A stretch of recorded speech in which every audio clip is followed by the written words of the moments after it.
Hey guys, here at the Popular Mechanics Home Show, and I'm really excited because we have a lot of great people here doing some wonderful things. Behind me, the host of Top Shot. We'll be talking to him a little bit later, and more with Mykel Hawke, only on Inside Mi Casa. Here at Popular Mechanics, there's only one person that can take you backstage, and that's me, Nellie. Follow me. I'm here with Mr. Mykel Hawke, and I know that you go all over the country talking about all kinds of great things. What brings you to Houston?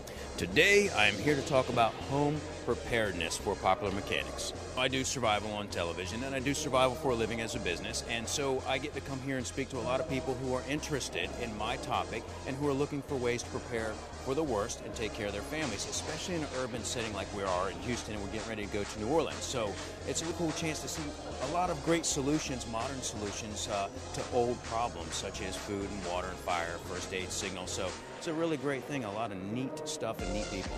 There is a great need here, like you said, the Gulf Coast, New Orleans here. It's huge with hurricanes. I've been a part of being in some really bad storms.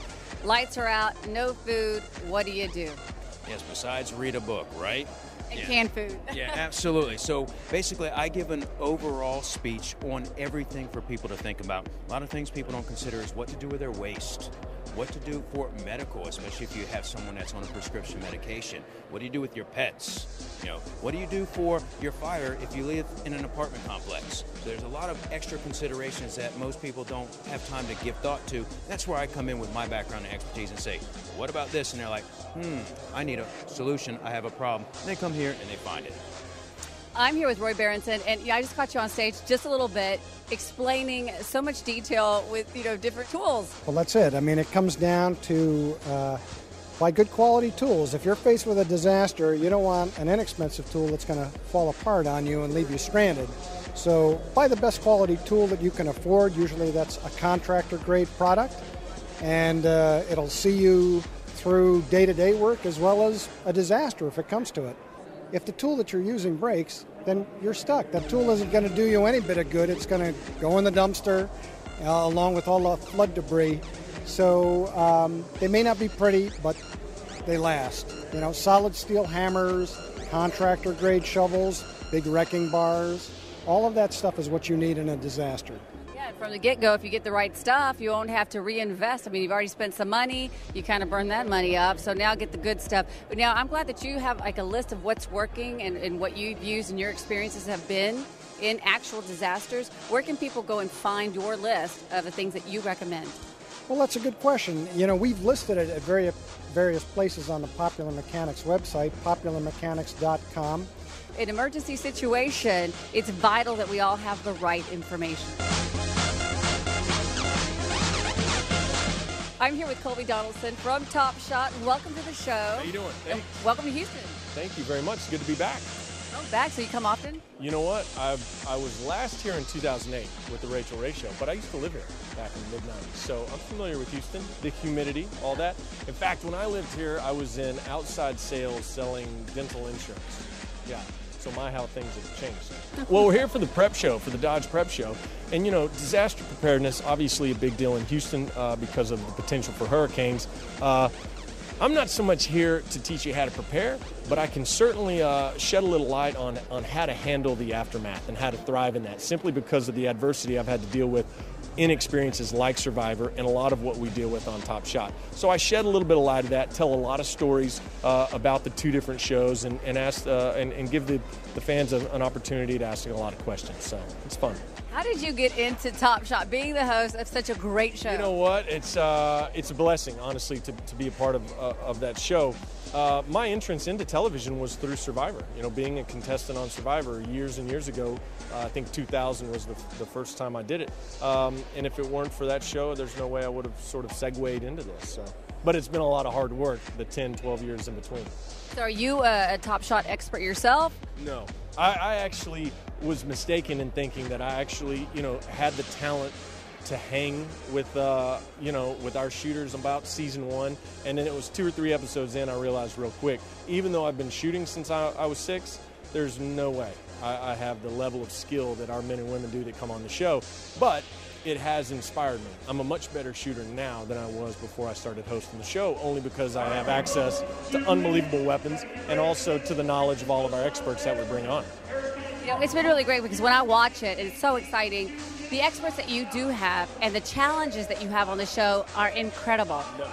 Yeah, it's cool to be a part of a competition show that is known for its, not only the competitions themselves, but just the camera shots. You know, we have cameras that can film up to 40,000 frames per second. That's how slow these cameras can actually capture. So you see the bullet leaving the muzzle, it's just unbelievable, and the fans love it. So every season, our challenge is to try to create an original way to capture a shot that maybe we've already done. So it's always trying to one-up ourselves and also just getting great talent. I mean, we continually need viewers to send in applications. I'm proud to say we've got a season 5 that's coming up, so we'll be doing Top Shot again. Oh, congratulations, that's huge. And you know, you normally have guys competing, not very many girls. I'm always excited to see when a lady steps in because I've heard that women are better shot than men. You know what? We've had some phenomenal women, just not enough of them. You know, that's the thing, is we would love to have men versus women and to have a full team of females. Unfortunately, we just don't get that many applications from females. And those that do, the thing about Top Shot is our shooters have to qualify to be on it. So it doesn't matter if you're cute or you speak well, whatever, you got to be a good shooter. We bring the top 50 finalists out to California, we take them to a range and we test them with 4 different weapons. And you have to qualify high to even be considered to be on the show. So that eliminates a lot of people and unfortunately a lot of women in there too. But Gabby Franco this last season, I think, impressed a lot of people. She's the first female we've had that made it all the way to the green jerseys, to the individual portion of the competition, and she performed exceptionally well.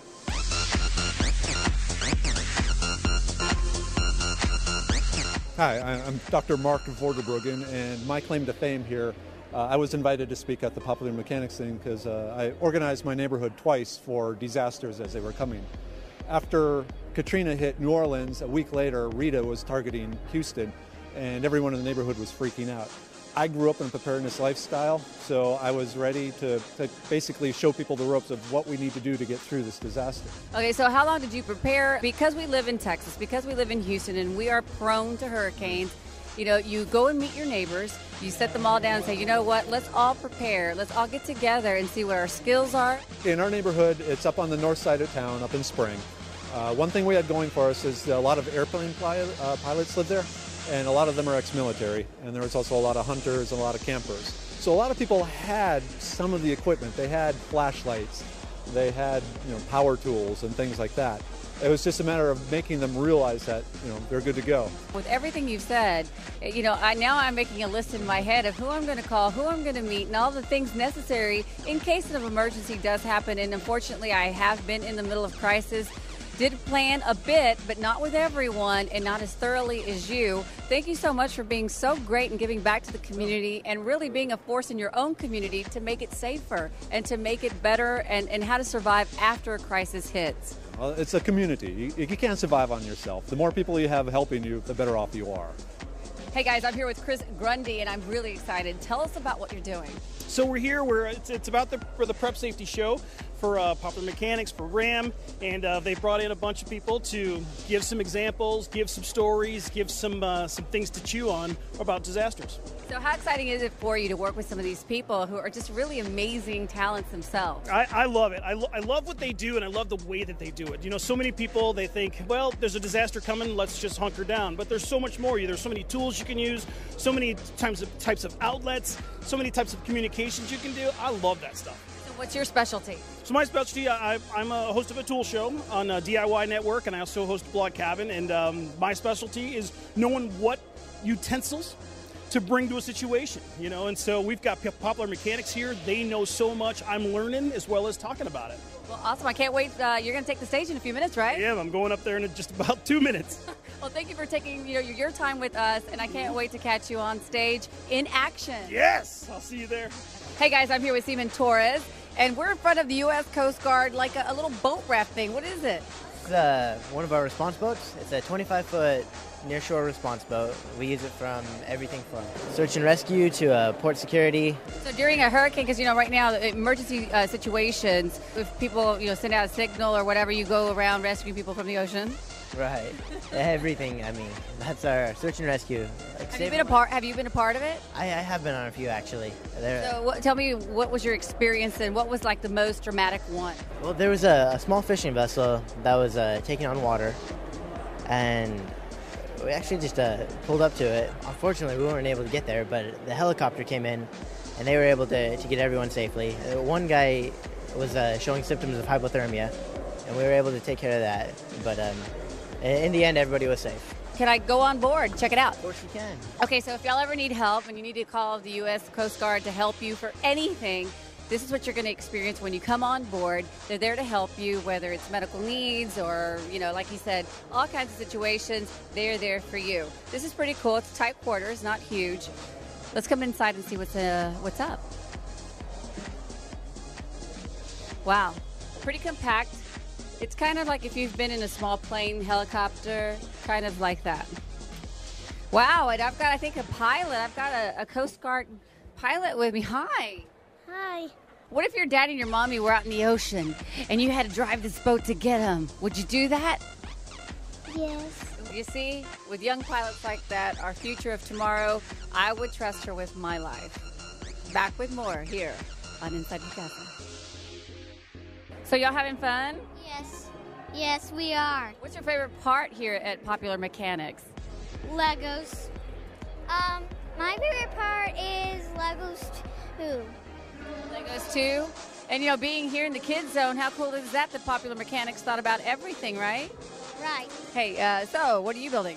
Well, I'm trying to build right now is like a ship, but like I'm trying to build a tailoring right now, and it's kind of coming up together, but not really much. So coming here to this show and you get to meet all these really cool people that are a part of this here at Popular Mechanics. Home safety is, Mykel Hawke and Colby from Top Shot. How does that make you feel? How excited are you? I'm really excited, and I know someone from my family is going to take me to meet them. I don't know who. Huh? So what are you gonna ask the guy from Top Shot? I don't know. Questions. Are you gonna put him up for a competition or what? Yeah, I'm pretty good with guns. There you go. Well, you know what? I think there's a challenge in our future. We'll just have to wait and see.